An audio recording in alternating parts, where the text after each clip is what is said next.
Just stop it. The run-of-the-mill, cheesy, humdrum bullshit status quo just tires me out. What fascinates me are the industry disruptors, the superhuman frontiersmen or women who go through hell to achieve their goals.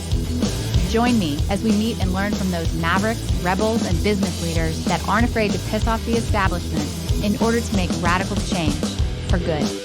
Sponsored by Johto PR, the disruptive anti-PR firm that murders your competition with cinder blocks and cyanide. This is Disruption Interruption. Welcome back, everybody, to Disruption Interruption. I'm your host, KJ, and we're here today to talk with someone else who has steered off the lame, tired path of the status quo.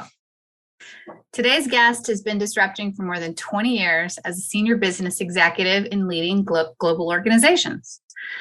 So we're talking to him today because of his significant experience with operational efficiencies in this digital transformation age. Now, that's a big mouthful, but yes, he's led global service-oriented teams, but he knows digital transformation at its core of requirements for small business. And small businesses today are disrupting. Bad customer experiences cost businesses $75 billion a year. Digital transformation is at the core of the requirements for small business because we all know customers and clients are central to all companies. Coming to us live from Redondo Beach, California, please welcome our disruptor, Ray McKenzie, founder, CEO at StartingPoint. All right. Thank you, KJ. That's an amazing introduction. I think you made me sound more important than I am, but thank you. Well, you're like a badass, right? Big Sigma, Sensei, all of that stuff. I was like, how are we going to condense it all into one thing? But let's get down to brass tacks here because, wow, you've been helping lead global organizations like in certain teams. You've also been an advisory to startups in Silicon Valley and Washington, D.C., right? You understand the digital transformation. At its core, you understand how it's disrupting small businesses, which is a huge pent-up demand right now. They've needed this digital transformation. But before we get into this, I want you to tell me, what is your main ingredient for innovative disruption? My main ingredient for innovative disruption is focused around kind of the state of mind of getting out of the phrase, this is how we've always done it. The issue with that phrase is this is how we've always done it is that when you're thinking in the age of, maybe digital transformation, business transformation, change management, organizational change management, however you want to phrase it, the issue with that phrase is that creates a level of being stale or lacking innovation or growth or anything that can move the business forward because you're now thinking, well, I don't want to do that because this is how it's always been. And sometimes what we've seen over the years is that things change more rapidly in our current society. Whereas when we were in business 20 years ago, 15, 20 years ago, you didn't necessarily see rapid innovation in terms of in the computing world, like mainframe and servers. We went for a long period of time before we even got laptops that were functional.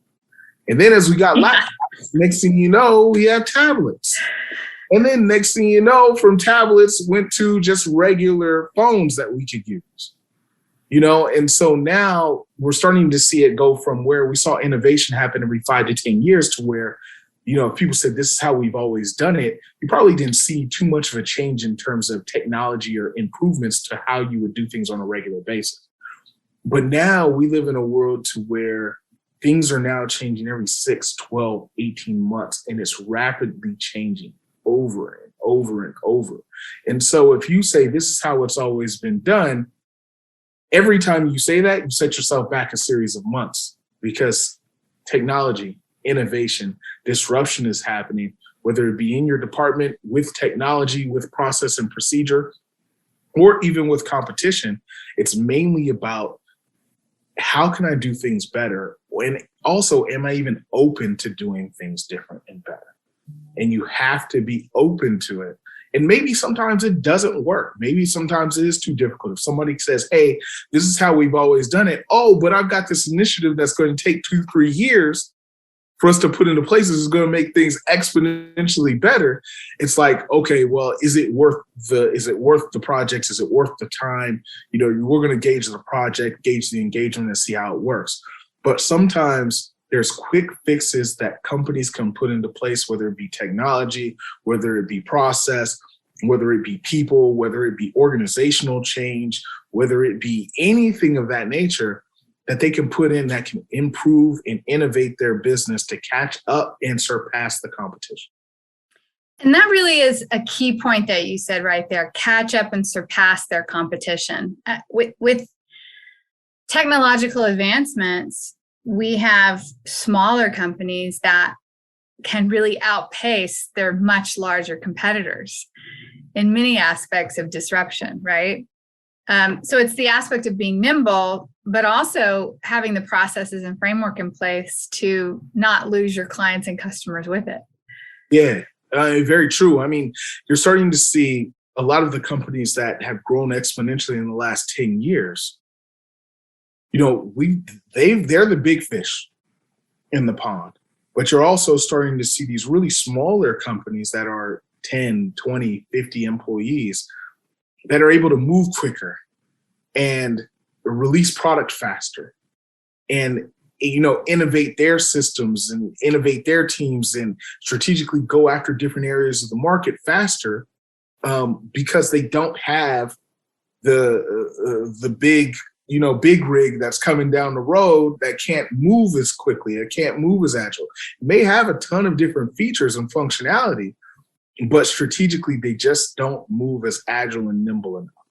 And so now you're starting to see those smaller companies really develop technologies that can surpass those larger companies just because they can easily do more.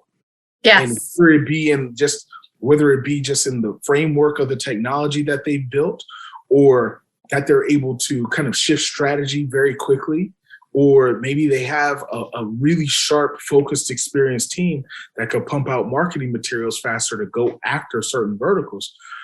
All of those things play into a factor of really winning in business, and talk about disrupting markets and innovation. Those companies that can move quickly have a significant advantage versus those companies, like I said, who say, this is how we've always done it.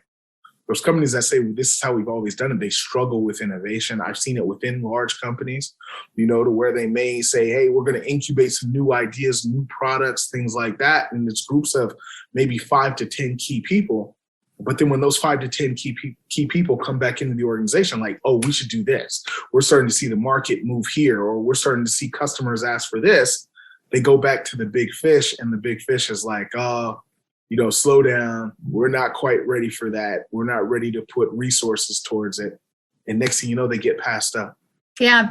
I've seen that a lot. I see that in, public companies, what made them completely innovative and, caused them to have this fast trajectory, hit their IPO, right? And then they go into this almost like maintain the status quo phase, and they're not updating their technologies, and they become stale. And those key disruptive, innovative people are kind of pushed out because they're a totally different type of creator. They're not, let's maintain the status quo kind of people. I see this evolution in companies a lot.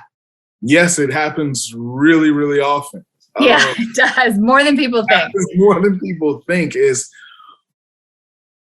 there's a certain level of the large companies have reached a level of success, which is amazing, and their products are extremely reliable, and they service their customers, and, they're able to provide services at a stable rate for their clients and customers easily. However, that company now has to also keep up with all the innovation and change and disruption that's happening. And that's where they struggle is, hey, we built this great product that was great 5 years ago. But now that it's 4 years down the line, and people are asking for more, and they want faster, and they want quicker, and they want more automation, and they want, simple, they want, ease of use. And how do we re-engineer this great product that we built 5 years ago and really release something that meets our customer demand? It's painful. And that is painful. It's resource intensive. It's a strategic struggle.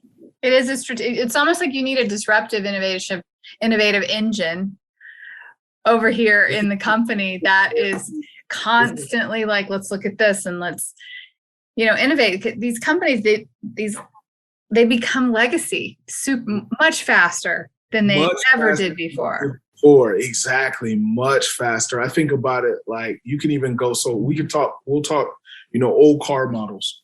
Gosh, before you had Ford and Ford was kind of it for a number of 50, 60 years. Now we're in a place to where Tesla comes out with the Model 3 and the Model 3 is like kind of old. It's not old. No, and I just read we're going to start having pricing wars on electric cars, right? Yeah, so that's coming out. So we got Mustang, now they're going electric. And Tesla's just came out maybe 2-3 years ago to a mass phase, but now you've got Teslas, you've got Rivian cars, you've got every other electric car that's out there. You've also got people developing hydrogen-based cars.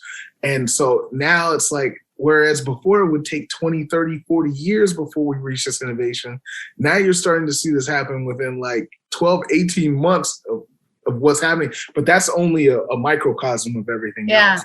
Innovation and disruption is happening across almost every industry. Every industry. And, for you, I have a couple of questions, but one, where does your passion for small businesses come in? Gosh, I think, coming out of college, myself and a business partner who we're still very, very good, close friends, we started a small MSP right out of college. And so that was servicing really small businesses, in IT and software development and web design.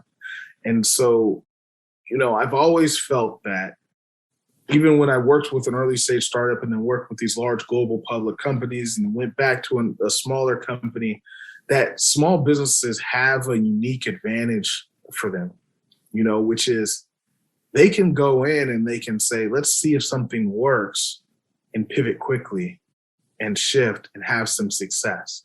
And there's a lot of value that's put into that I see in small businesses because you can serve a subset of customers and have wild success that not only is successful for your customers and clients, but is also successful for you. And you can see it more readily than you can in the behemoth. You said something really key there. I remember talking to another disruptor, very interesting. Just like you, he was part of the team that rolled out Microsoft 365 to small businesses. Yeah. And Microsoft, now he's not there anymore, and he loves small businesses just like you. And he said something very similar. You can help them a lot, and you can see like instant massive change. Yeah. That affects greatly a group of people for the better. Yeah, definitely. I think, small businesses have a unique struggle because a lot of the tools that are out there in the marketplace are not built for them. They're not built for them. They're built for the large company. They're built for the enterprise level company because that's where really the big money is. Mm-hmm. And so small businesses are at a natural disadvantage to try to compete in a lot of marketplaces because they just don't have the tools. They don't have the tools, they don't have the software, or they don't have the time, which is like, hey, if I want to put in some software, I really just want to buy and put it in, and it should work within maybe a day, maybe a week at the most. I don't really have time within my small business of 5 to 7 to 8 people to say, oh, we're going to undergo this 3, 6, 12-month project. And then at the end of 12 months, we're going to see massive change like that. As a small business, small to medium-sized firm, you're really trying to gain some significant— That doesn't work. Yeah, significant advantages as quickly as possible.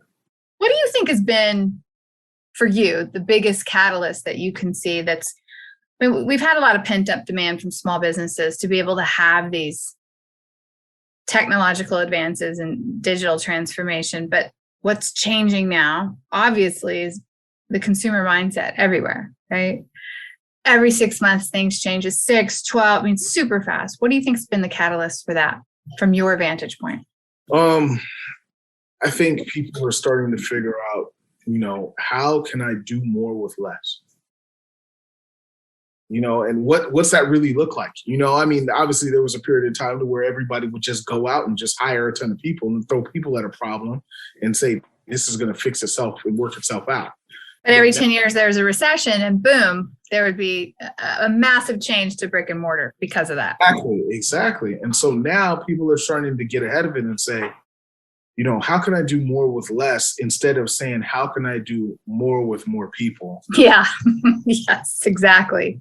And so with that, you've got obviously technology, digital advancements, maybe some operational process improvements, things of that nature that can solve the problem. I think so. It's kind of a fundamental shift in terms of leadership and how you're approaching your business. Some people say, well, gosh, how can I get more, or I'm losing customers, so I just need to go out and find more new customers. Well, how about you put some stuff in place so you keep your current customers? Instead of having novel idea. Right. Yeah. Mind blowing. I know, right. So it's one of those things where they're like, if I could go out and hire one person who's focused on what we've seen, kind of customer success or client success, or focused on more customer support and service delivery, that maintains a portfolio of maybe 300 customers and clients, instead of having to go out and hire 5 individual salespeople to go try to find somebody to replace each one. Now I've got something I can work with that's a little bit smarter in terms of how I execute it. Right. Well, that is a perfect segue into StartingPoint. Yes. Because, you've taken from what I've seen, you've taken the best of several worlds, right? Operational efficiencies, which is what you're talking about now, right? Retaining clients, digital transformation. But tell me about the innovation and how this helps small businesses, mainly consultants and consulting firms, right? Yeah. So, my background started 7 years ago. I founded a management consulting firm, have working in a specific space of Fortune 1000 companies, cloud computing and cybersecurity companies, working in strategy, marketing, operational efficiency. And through that, my firm grew. And we had a bunch of consultants across the United States working on different engagements and different projects. The challenge with that is all the consultants in a natural consultant environment, you're working one-to-one with clients, your clients working one-to-one with you, and that's where the exchange of information and communication is. However, what happens when one of those the consultants is out on vacation for a period of time, or COVID hits, somebody's sick. So then if the consultant is sick or out of the office for whatever reason, they contact me because they're like, hey, we've been working on this engagement. What happens? And it was like, well, now I've got to call the person who's either in Tahiti and Florida Keys or, sick with COVID. And I've got to say, hey, can you update me on this account? Or can you send me this file? Or, can you update me as to this engagement, this project and details and blah, blah, blah, blah, blah. Well, that's inconvenient for everybody. The client's not happy because then I don't necessarily get back to them as quickly as I could. My consultant is sick or out of the office on vacation trying to have a good time. And then I'm trying to put all the pieces together.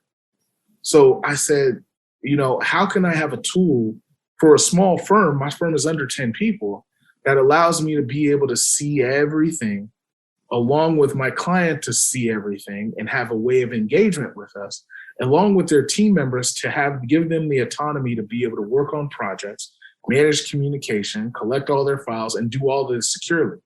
Now, in the enterprise space, there's some really large, expensive tools that are out there that can solve some of these challenges. And they take 6, 12, 24 months to implement within organizations, a lot of customization, a lot of professional services, and a hefty invoice. I was like, I need to build something for myself that allows me to do all of these things really easy, really simply, and at a lower cost for a small business. And that's how we put together StartingPoint, which is a workflow management and customer operations platform for consultants, advisors, professional services teams and departments in the small to mid-sized company range. And the goal is really to give them something that they can implement within 20 minutes that allows them to manage everything after they close a client. So, obviously in business, we all have CRM tools. There's a lot of sales, marketing, leader generation, marketing automation platforms, pipeline management, project management, all that stuff. But then after you close a client, there's no complete suite that's there to say you can do all of this as your single point of contact with this company. And so that's what we built with StartingPoint, which is companies now have the opportunity to have a portal that allows all their clients to go in and see everything that's happening with their account. Their team members are able to log into the platform and have all types of engagement with their clients that they're managing.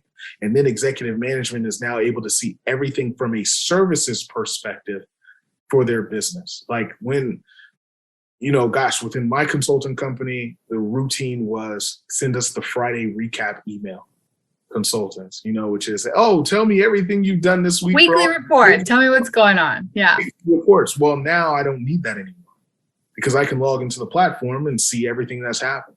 Mm-hmm. So that's where the concept of StartingPoint came from. And now I could try to piece together a bunch of different tools.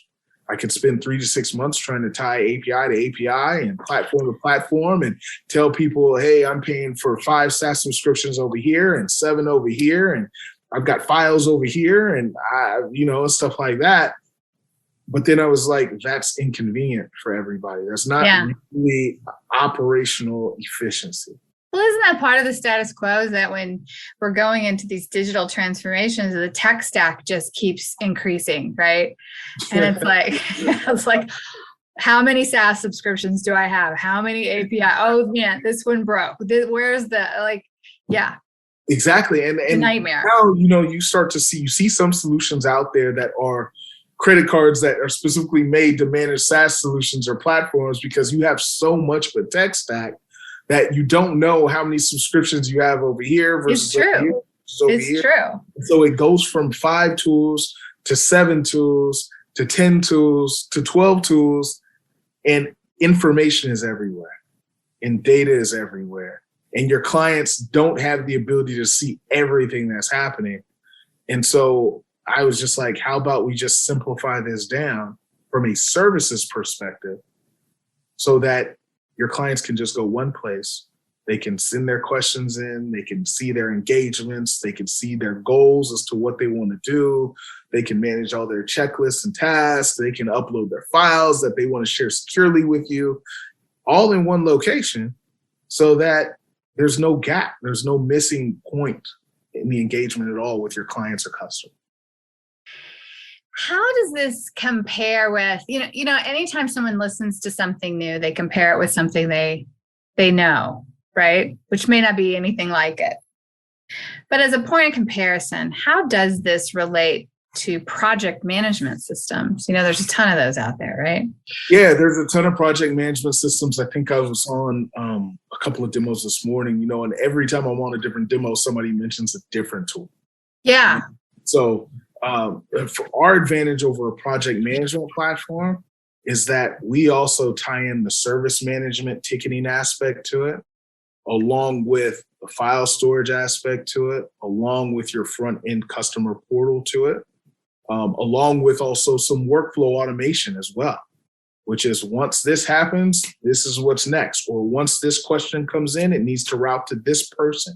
And we've got full suite of templates. So, you could compare it to a project management tool plus a service management tool plus a file storage data room plus a workflow management AI type of plus a customer interface. Look, we've already have 5 in the tech stack right there. Plus the customer interface, and it could be deployed within 20 minutes. Yeah. And so, we focused on, obviously, my background in Lean Six Sigma is focused around just making sure it's lean process. So nothing takes more than 5 clicks. You don't have to code anything in the platform. And it's just really easy to use and simple, and then it's scalable as well. And so, you don't have to do too much to actually improve, your environment, working environment regularly from a services perspective. Yeah, you could do it in a 20-minute lunch. Yep, exactly. Yeah, I like the 20-minute part. So this is for service industries, like advisors, consultants, like give me the gamut. You've got consultants, you've got advisors, you've got professional services implementation teams. So whether you're in a business that may deploy hardware on college campuses, or you are working in some sort of professional services engagement to deploy hardware, or maybe you're even in a manufacturing space to where you need to go in and you need to actually manage an engagement with a client that could be long-term. Any type of professional services engagement, it could even go to accountants and people in financial services. Wouldn't they need that during tax time? Yeah, we're starting to get a lot of traction in the ed tech space as well. Really?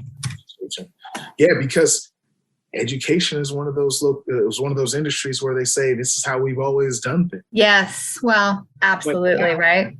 But now the challenge is you've got this whole COVID pandemic post-education world, and you've got a tech stack of 10, 12 tools, and you've got remote staff, remote faculty, remote administration, you've got students, you've got a lot of moving pieces, and the world has fundamentally changed.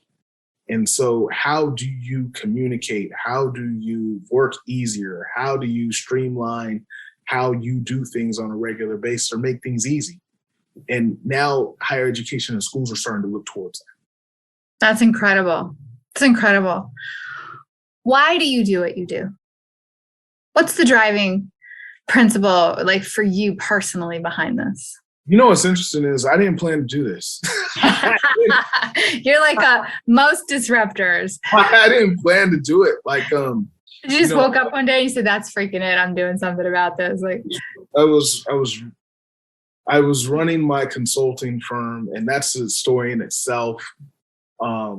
Running my consulting firm, and I just needed a tool to improve how we were working. It felt like we were just spending hours and hours of, every consultant was spending 2 to 5 hours in terms of just recapping what happened with engagements. And it's like, you could spend 2 to 5 hours actually billing clients and customers. Yeah. You could spend 2 to 5 hours just typing up a report for me.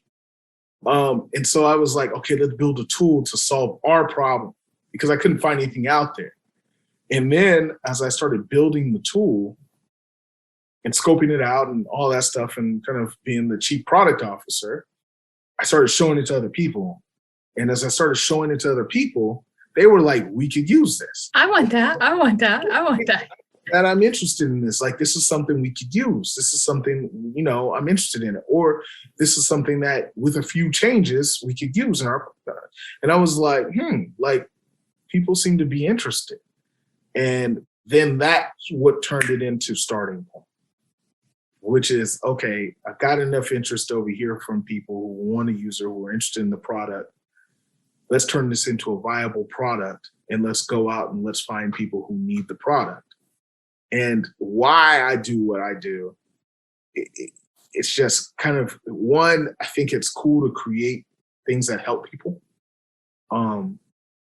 I think there's different ways to do things. I always think there's different ways to kind of do different things or achieve different tasks. And some things are not conventional and some things are. But, creating something of value that helps people work easier is good. I've always been a big believer in terms of work-life balance. Obviously, married 4 kids, but with that, what balance? Balance. If there's a way people on teams can do 2 hours less of work per week, and they can spend 2 hours more with their family or friends or spouse, or doing a hobby or something like that, or shark fishing like yourself, then it's one of those things to where let's try to get there. And there's always easier, more efficient ways to do things, or just different ways to do things, and maybe, just maybe, achieve better results. Well, there goes back that state of mind.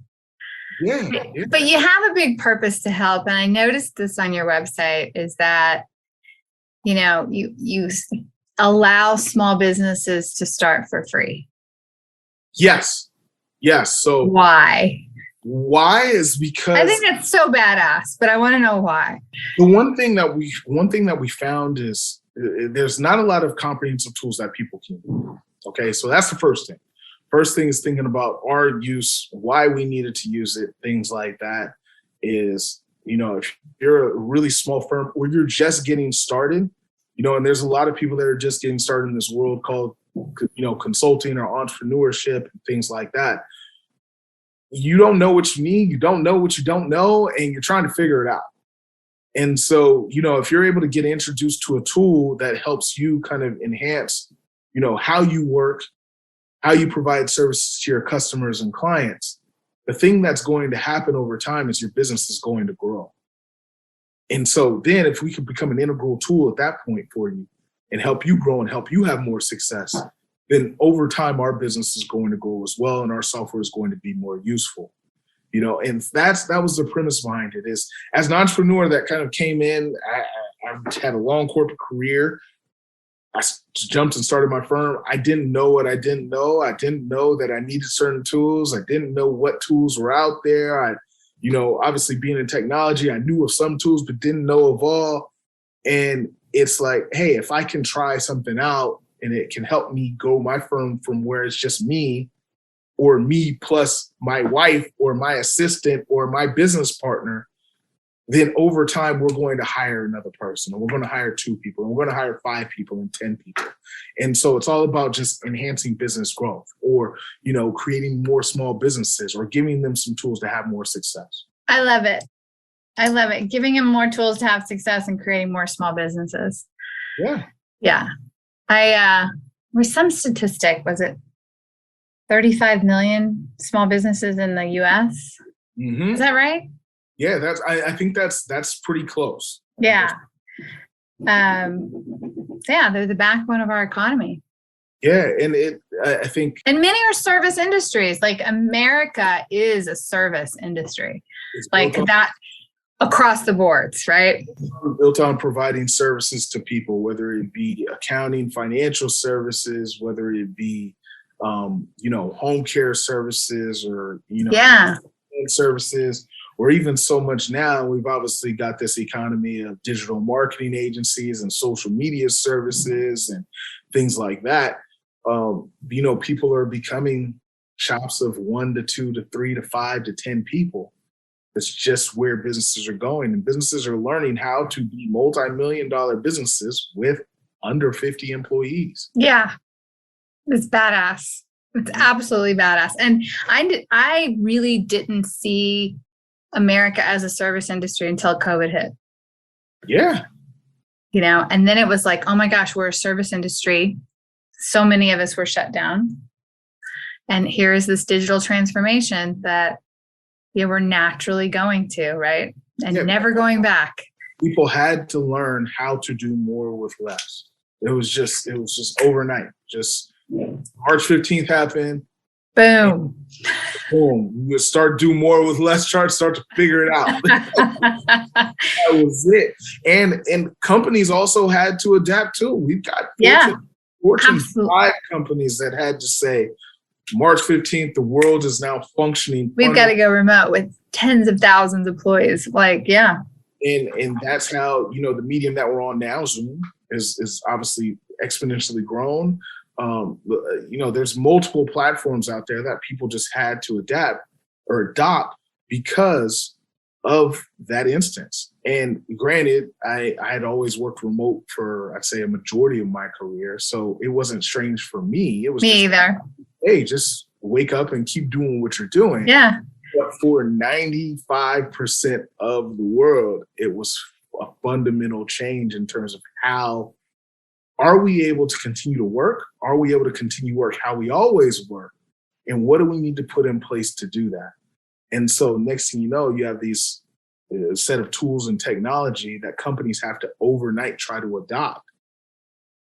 And sometimes it went well, sometimes it didn't. To a certain extent, it's still going on now. Companies are still trying to shift.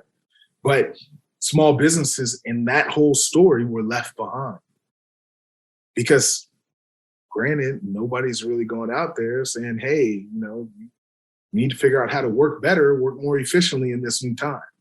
And so if, we can create a tool that allows people to do that through our software, then let's do it. And let's give them some more power to actually compete with those medium, large size enterprises to actually make a change and have some more success. Hell yeah. And so what are your plans for Starting Point? You didn't expect to do this. Now people like it. You've grown it. What are your plans? Now is, we just came out of beta in January. So now it's generally available to people so they can go on our website, www.startingpoint.ai. Definitely feel free to check it out. There's a free account. If you've got more than 2 team members, contact us and we'll have a salesperson reach out to you. It is what our goals are. One is to keep improving the product. I think that's important. That's where the product kind of came from. Like I had an original vision for it in terms of what's needed and what's not. But I had somebody tell me this morning, you can't do surgery on yourself.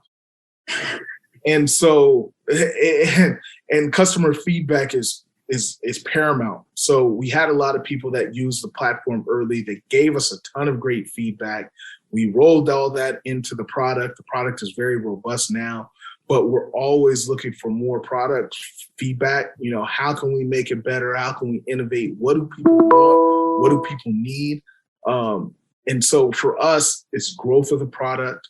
Obviously, we want to get in front of more and more customers because that's the goal of being in business. So, increasing revenue, and then also just continuing to make a difference and develop a software that can really drive change within businesses. That's awesome. And where do you see these operational efficiencies, like the demand for that, changing the SMB market over the next several years? I think people are going to start to look and say, how can I be more productive? And then how can I get more out of my time? We're starting to see some things in the workplace, which are, hey, people are going to 4-day work weeks. That's a fundamental change from, 5 days a week, 6 days a week, things like that. 5 days a week in the office. We're seeing a 4-day work week creep up. Companies are going to start to look and say, how can I get the most productivity or work more efficiently and still be able to service our customers and clients in the best way possible? And so with that, we're still going to see some more change in terms of what things are. I don't think that ever is going to go away. A change is going to be there. And we're also seeing a change in employer to employee relationships too, which it could be a completely different discussion, but it is like, hey, if the employee's not happy, they do have choices to move and leave, versus 20, 30 years ago to where it was like, I'm not happy, but I still need to go to work every day. Right. So employers almost have to equip their employees with the right tools to be successful. So they're not spinning their wheels, or they're not doing as much redundant tasks, or they're able to automate tasks to make sure that, hey, instead of it taking 30 minutes, we can do this in 3 minutes. And so employees dictate what needs to happen inside of companies now, where it was previously the inverse. It's interesting. Gosh, it's like employees are the new consumer in businesses, right? I mean, consumers are changing things, intolerant of waste and inefficiencies. They want their stuff now, but in business, employees are the new consumer. They want better ways to do things, less, redundancy, less things that are exhausting them, right? Mm-hmm. Something that takes 30 minutes, let's make it 3 minutes. In every company, you can go inside the company and somebody will say, I don't know why we do this way. And somebody across the hall will say, well, that's how we've always done it. And the hairs go up on the back of your neck. Hairs go on your back. And one person is going to, in 6 weeks, they're either going to bring it up again, or somebody's going to change it. Or in 6 weeks, one of the employees is going to leave. Yep. And that's just kind of how things are now. And so if we could continue to develop tools that help companies grow, help companies evolve, help companies innovate, maybe disrupt what's happening, then that's the goal. That's really what we want to do, and figure out how do you make things easier for people to do within the workplace. Yes, absolutely. How do you make it easier, but also make it better? It's not just easier, it's make it better, right? For the clients, which ultimately pays the paychecks. Mm-hmm. Yep. Okay. Which ultimately makes people you have happy employees, they're more productive. We go to a 4-day work week. Great. Are they more productive that way? High morale makes them want to go to work. High morale, high productivity, high customer satisfaction. There you go. The 3 pillars. Dun, dun, dun. High revenue. So, and high revenue, the 4 pillars. There we go. Ray, what do you do outside of building Starting Point? What are your crazy passions? I mean, you got 4 kids and a family, right? 4 kids. Two of them play baseball. One plays a cheerleader and plays softball. So life is kind of encompassed around that. Other than that, it's the gym. I like to box. I like to kickbox. We like to try new restaurants and travel a bit here and there. So, there's in between baseball and softball and cheer and stuff like that. We'll move our way around. So, travel and eat and work it off. That's awesome. That's the cycle. Travel, eat, work out, repeat. Yeah. That's the new American dream, right? Yeah, that is. Yes. Okay, so tell people how to find you again. All right, so people are able to reach me on LinkedIn, Raymond McKenzie. You'll be able to easily find me there. You can also go to www.startingpoint.ai, which is obviously the workflow management and customer operations SaaS platform that we've developed. And if they need any type of consulting help, they can go to www.redbeachadvisors.com. And we can have a further conversation there too. So feel free to reach out in any of those mediums. I do answer all of them. That's great. So if you reach out via LinkedIn, I talked to a gentleman earlier and he was like, I get so many LinkedIn messages. I still do respond to those. So feel free to reach out. Feel free to add me. Love to open up a conversation and go from there. That's great, Ray. You're another genuine innovator that does like to talk to people. Yeah. Probably like to talk a little too much, but that's well, I've had a lot of fun today. Thank you. I learned a lot too. Appreciate I wish you the best of luck. Definitely appreciate the interview, KJ. Thank you for the medium, of course, and keep doing what you're doing. Thank you again. All right. That's a wrap, everyone. If you learned something today or laughed, tell someone about this podcast and tell people to go disrupt their markets with some tidbit from this show.